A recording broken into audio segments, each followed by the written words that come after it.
Now we're going to start talking about the second of the big four securities laws, the Securities Exchange Act of 1934. Just like the Securities Act, this one does exactly what it says. This is the act that regulates the security exchanges, the exchanging, the trading of securities, and anyone who's involved, anything that is involved in that business. It deals with settlement, the time frames for various products. We think when we go and buy something that we leave the store with it, which is true in the real world, but with securities it's different because there is a trade date, T. This is the recorded date of the transaction when the price is agreed and set and both parties, the buyer and seller, become responsible to fulfill their side of the transaction. Even if the price changes, it is agreed and set on the trade date. Now, depending on what security we're talking about, depends on how long until it settles. Settles is when you actually get it, when you actually pay for it and actually own the physical certificates. Corporate municipal securities trade in T+2. If today is a Monday, and I go and I have a trade date of today, Monday, and it's a normal week, no holidays or anything, well, I'm going to own it in 2 days. Tuesday, Wednesday. I'm going to own it on Wednesday. If it's a government security, I'm going to own it tomorrow. 1 day, T+1, the next day. Now, with cash trades with mutual funds, they trade the same day. That's the forward pricing idea. That we're going to get the close of business today, 4 p.m. Now, if we're doing it like our money posts at 5 p.m. on Friday, thinking about Monday, 4 p.m. being the same day, if you think about the week, having 5 business days, then yeah, if the days end and begin at 4 p.m. when the market closes and then it's the next day, then yeah, 5 p.m. on Friday is sort of that Saturday, Sunday, Monday day. That Saturday, Sunday, Monday is being one business day kind of thing. But cash trades and mutual funds trade the same day. When the money posts, you get that price. Physical versus book entry. Physical certificates. These are hard copies of the certificates. These are not done often anymore. They're required to be kept in a safe, secure place, kept in deliverable condition. No wrinkles, no folds. Most of the time, now it's called book entry, digital record of ownership. It eliminates the need for hard copy certificates. It's on the record of what's called the transfer agent at these places. It could be registered in the name of the owner. This is registered in the name of the person who purchased them. It's what most people, at least from what I've talked to, believe everything is done. Oh, I bought the security. It's registered to me. It's registered in my name. It requires the owner to take care of the certificates, or if it's book entry, they don't have to. But more importantly, if they want to trade it, they've got to sign documents. So I've got to go into the office. I've got to go and do these things when transfers are required for purchase or sales. Most of the time, though, securities are not registered in the name of the owner. They're registered in what's called street name. They're registered to the broker-dealer in the name of the broker-dealer, the holding broker-dealer here. It allows easy transactions, though, because I could call up and say, can you sell this and buy this? And they go, sure. And they have to sign it. I don't have to go into the office. They can do all the transfer paperwork. But there is potential risk in the case that the broker-dealer goes bankrupt. It's covered by SIPC. There is insurance for that.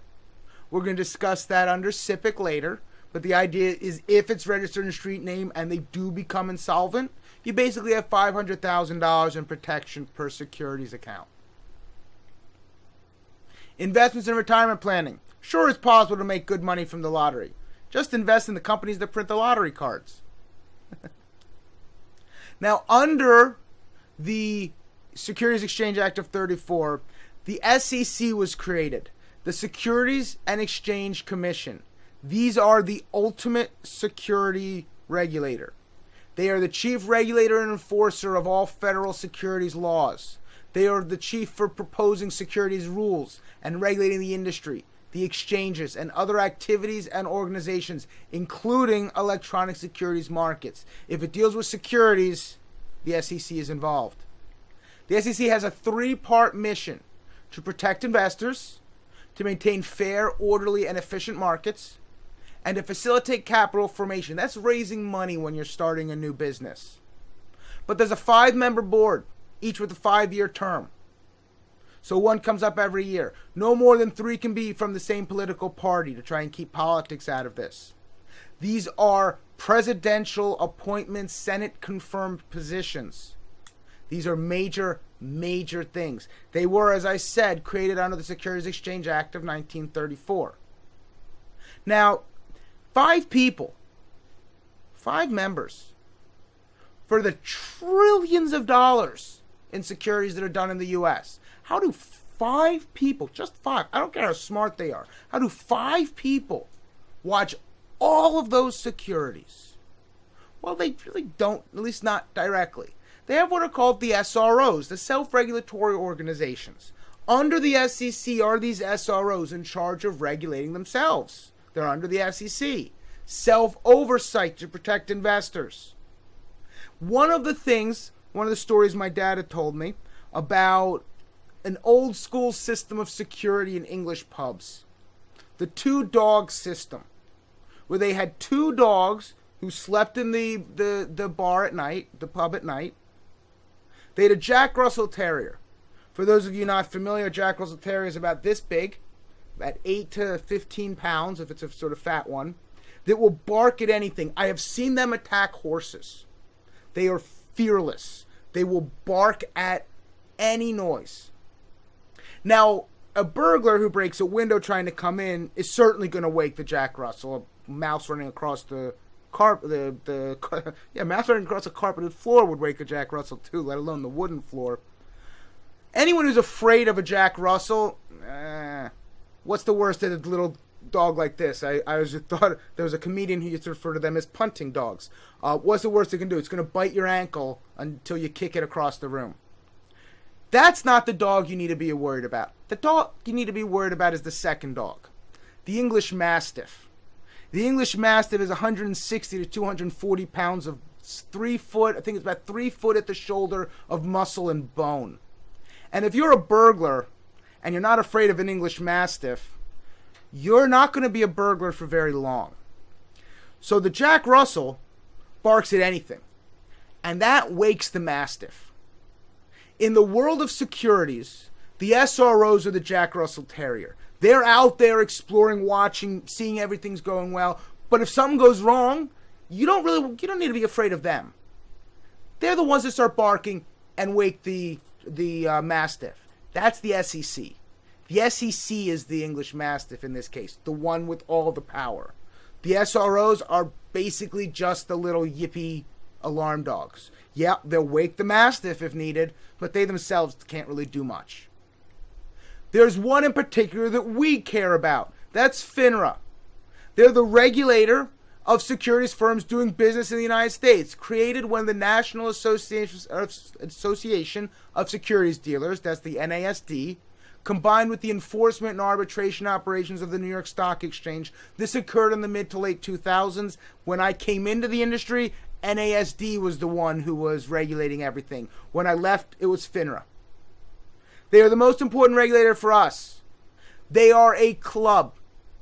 These SROs are basically membership clubs. They control how to become a member.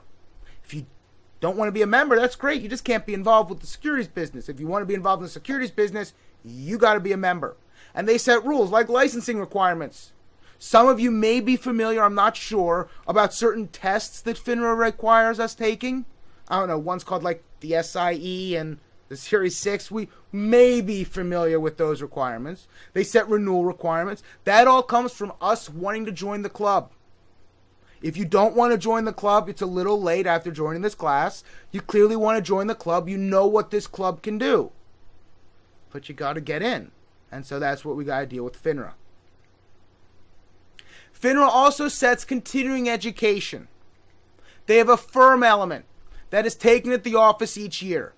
I took mine last week, so I have 356 days until 355 days until the next one, which is way too soon. I always joke around that the only way I get through the firm element is by joking about it. It is boring. It is dull. I describe it as the most exciting video you're ever going to watch, made by a bunch of lawyers and accountants who think they're funny.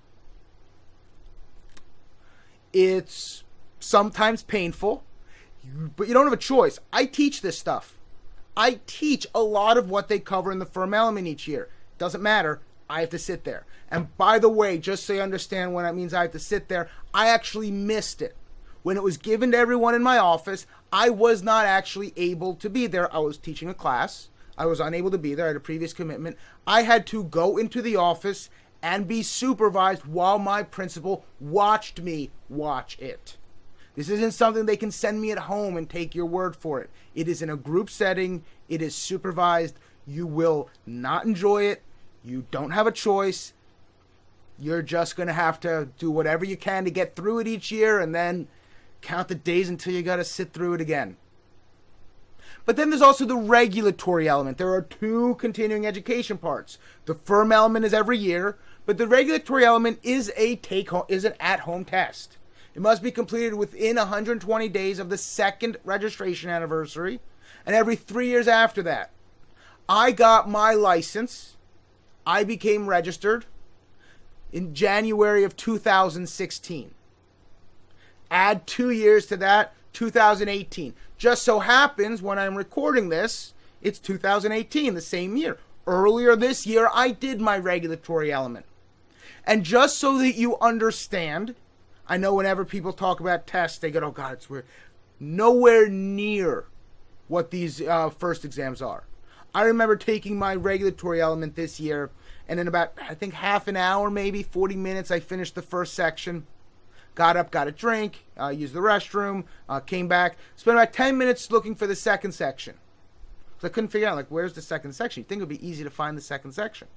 And then I went, wait, could that have been it? And sure enough, what I thought was simply the first unit, the first section, was the entirety of the regulatory exam. I was really expecting it to take most of the afternoon, literally half an hour, 40 minutes, and I was done. It is not nearly the same thing as what you are preparing for and what you will be taking with this one. They are much, much less rigorous. Don't worry about them. Make sure we just get through the SIE and these tests first. But securities licenses expire December 31st every year. The SIE is not a direct securities license. It does not have renewal fees. You don't need to worry about that. But a Series 6 or a Series 7 is. And if you get a Series 6 or 7 in November or December, you may wind up having to pay twice. Because December 31st it expires, which means if you want to use it next year, you're going to have to pay again. The first year you get securities license is always the shortest. Because even if you get licensed on January 4th, well, that's still 3 days that year you couldn't use it. After that, though, it's the full year, so it's all 365 days. CBOE, the Chicago Board of Options Exchange. This is another SRO that we now need to be aware of. It's a large exchange offering trading across a diverse range of products, including options, futures, U.S. and European equities, exchange-traded products, global foreign exchanges, and multi-asset volatility products. The MSRB, the Municipal Securities Rulemaking Board, not Regulatory Board. I always get that one mixed up. It's not going to matter. But it's the Municipal Securities Rulemaking Board, the MSRB. It protects investors, state and local governments, and other municipal entities, and the public by promoting a fair and efficient municipal market. They're in charge of watching the munis. That's why, at least I'm pretty sure that's why, they're exempt. Someone else is watching them, so we don't have to watch them. They regulate the securities firms, banks, and advisors in the municipal security and advisory markets. Whereas FINRA deals primarily with general broker-dealers, the MSRB gets involved when you're dealing with the muni side. But it's generally rulemaking in this case. Enforcement is still left to FINRA for broker-dealers and the Federal Reserve Board for banks, but the MSRB gets involved in helping with the municipal market. That brings us to the end of the Securities Exchange Act of 1934. This one and the Securities Act of 33 are the two biggest of the big four. You're going to see, as I said earlier, at the end of Securities Act, the Investment Advisor and Investment Company Act sections are much shorter. These two, the Securities Act and Securities Exchange Act, are also the ones that sound the most similar. In previous exams, they have definitely tested you on the difference, trying to get you to understand which is the Securities Act, which is the Securities Exchange Act. So do make sure you know these. Hope you enjoyed this section, and I'll see you again shortly.